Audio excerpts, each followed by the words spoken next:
welcome to the program, sir. Good evening. Do you, by any chance, have all of the answers that we're seeking for our national challenges, or you have the answers to the really important ones only? But then, how do you now determine what national questions or targets are important and which ones are not? Yeah, thank you so much. Again, good evening, Nigerians. I believe no presidential candidate will have all the answers to all the challenges we're facing in Nigeria today. But each one of us who are identified of course, in your quest to becoming the nation's president, and try to tie that with other sectors as catalysts for rapid development by drawing the connections that would ensure simultaneous growth of all of the major sectors if all goes to plan. Well, very well. For us, the National Rescue Movement, if I may say this before I continue, yes. National Rescue Movement is a party that is really growing very fast. Today, we have 824 candidates, which can be verified with INEC, and not even only that, our candidates are credible and they are serious people. We are serious-minded people.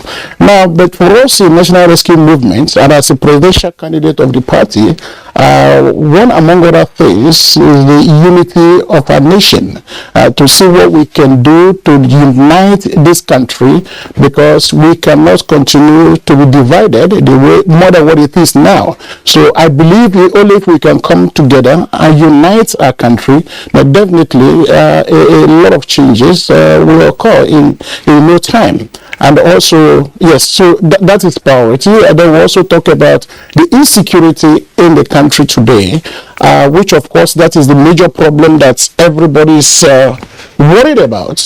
Before now we talk about robbery and a little bit of kidnapping here and there, but today we've gone past that. And now for a few years now, nobody is even talking about maybe there might be armed robbers on the road. Even armed robbers are even afraid of the bandits today. So it's one of the priority that some of the things that we also want to tackle, and we believe we have a solution to such a thing. Then we also talk about education and empowerment for youth and women and many others. But we can take it one after the other.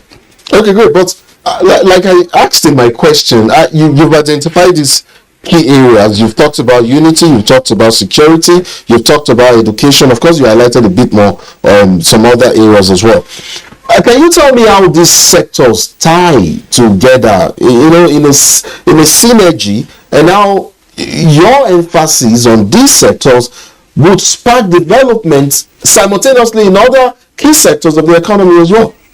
Yes. Okay. For example, let me talk a little bit about insecurity in Nigeria, if that will help. Now, if we are not secure in the country with what we're going through now, I want to believe that nothing will work.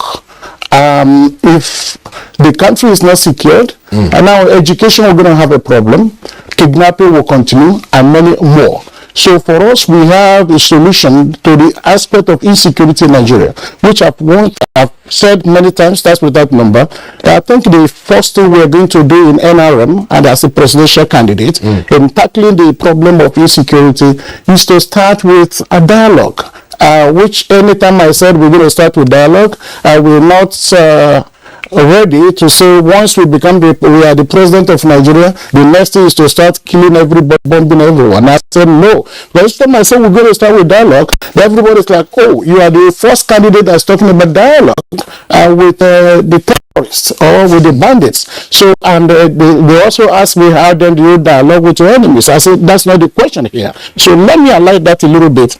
Now, for example, in the north, we have the bandits, the Boko Haram, some Fulani herdsmen, the dangerous one among them who are kidnapping and doing all what have you. So I said that will not be the only problem we have in Nigeria, because if you go to the east, we have the IPOP, and also you go to the Niger Delta, we have the militant, Niger Delta militant, what have you. So if it's all about killing those whom we consider to be terrorists, then how many Nigerians are we going to kill? So for us, the first option in our hands is to dialogue. Okay. And then whom exactly are we going to dialogue with? Is it the guys with AK-47? Of course, no. Because if you will not forget, in a hurry, I've said this before, a few years back, the former president Olusegun Obasanjo actually traveled to Maiduguri, and he, quote unquote, he said he met with the Boko Haram. And I believe he never met with those guys with AK-47. So he knew there are some persons who offer them or who bought them the AK-47. So he met with them, and he came back, he advised the federal government that it is time to dialogue with them. And I also gave some examples again when the former governor of Kaduna State, person of Senator McAfee, Ahmed McAfee, that was the major problem in Kaduna then. Then I'm close to him, he's a friend. I knew what he did. He actually invited the religious leaders, both the Muslims and the Christians, brought them together and have them to sign. So I get it. You are pursuing dialogue. Yes. I mean, as a way of one of the options, and I get that. Yes. And so it does make some level of sense. Yes. But then let's quickly move along because we seem to be losing time. I would like to take you up on the economy.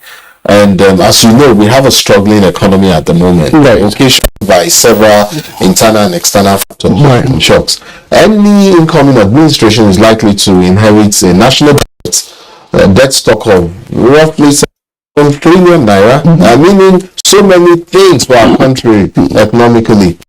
We intend to boost revenue, especially from non-oil, to balance out our national deficits and fast-track positive growth. Yeah, I don't think that will be a challenge, and the reason why I said that will not be a challenge is because the Almighty God already blessed this country beyond recognitions. I've been to nations all over the world, and I knew exactly what is going on there. The natural resource being given to us by God in Nigeria, not too many countries has it. Now, there is no it. In fact, there's no local government that God has not blessed us with natural resources. So what we have in Nigeria is more than enough to pay off our debts, and again, we'll have more than enough. Now, again, which of these states do you go that you don't have what it takes for them to create jobs in that state? And now you go to, for example, in Kano State with what for local government, almost all the local governments has natural resources. They have gold, they have diamond, you go to so we have everything here. So I don't think that's an issue at all. Even in Niger State here, so each state has what it takes to develop and to create jobs for each states, which the government, by the grace of God, becoming the president of Nigeria, we're going to work with the states to allow them to develop the natural resources that God has given to them.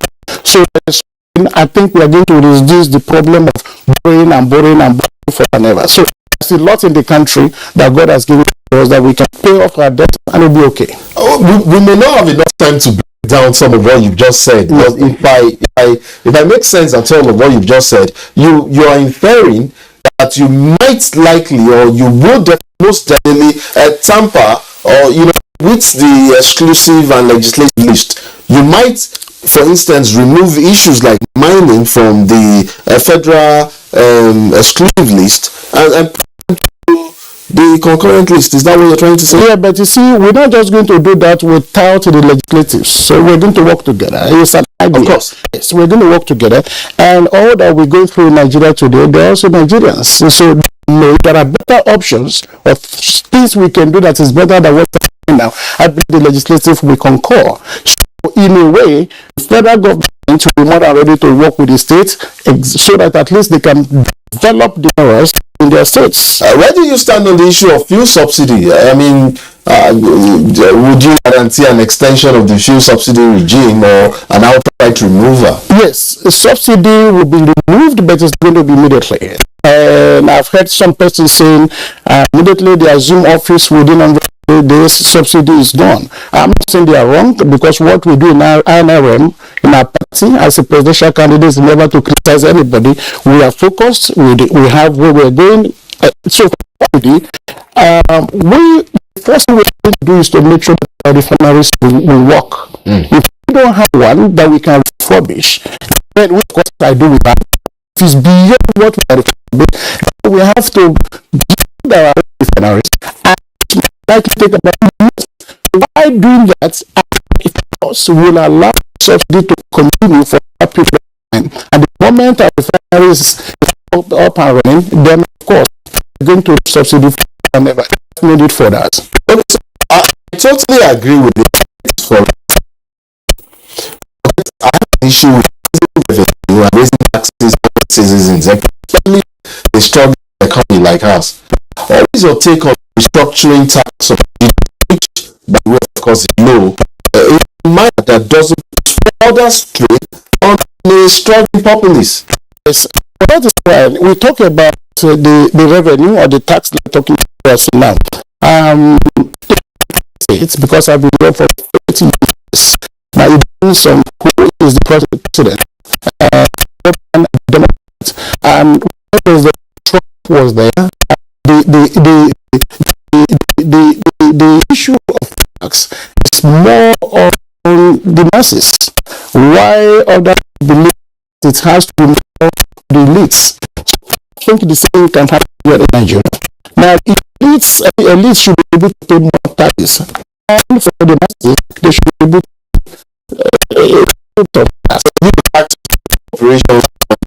Taxation to say, of course, that's how it should be.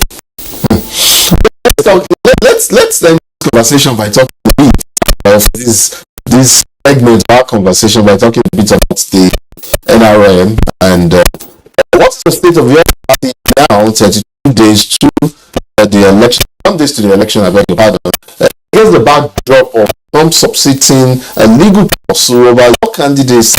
And of course, there are also there are rumors of continued division within your party.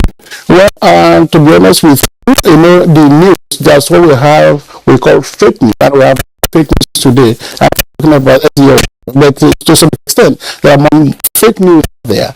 Yes, there was a little bit in the past, and that has been resolved. Now, it has been resolved to courts, federal court to appeal. In the end, the federal court, they appealed, they lost. Found that we are the candidate, but as of today, I can assure you that we don't have any problem in NRM. Party. Good so, Alright, we'll try to take a few seconds as I said for our next segment, ticking boxes. Upon return, we will be choosing from a set of 3 options to determine his stance that gleaned from public opinion polls. Ticking the boxes is next.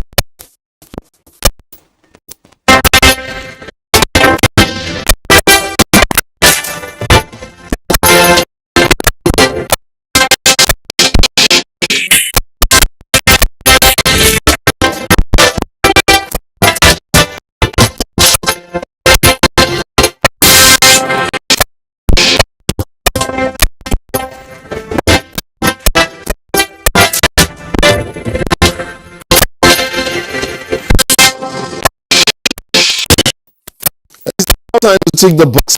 I guess we'll review these briefly and whichever box needs it. Please be reminded that each target is set against a timeline 4 years, and of course to a president's first term in office. We have 3 options for each issue, so we'll just begin. Well, very much for you to look at the screen, and then you see full of issues that we've outlined there. We'll begin with the first issue there on the board. In insecurity, do you think this is a target you're likely to achieve